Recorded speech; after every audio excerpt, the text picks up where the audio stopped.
الإنسان علام البيان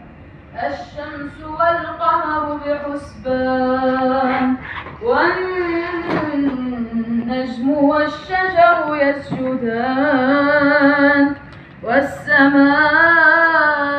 رفعها ووضع الميزان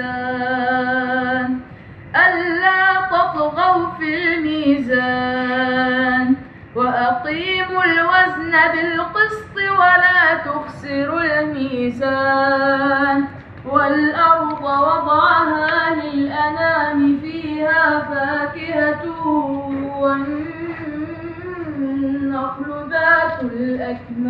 الأكمام والحب ذو العصف والريحان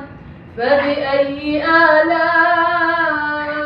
ربكما تكذبان خلق الإنسان من صلصال كالفخار وخلق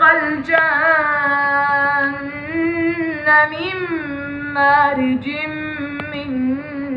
نار فبأي آلاء ربكما تكذبان رب المشرقين ورب المغربين فبأي آلاء ربكما تكذبان مرج البحرين يلتقيان بينهما برزخ لا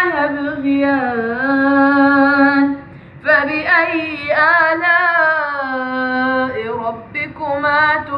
تكذبان يخرج منهما اللؤلؤ والمرجان فبأي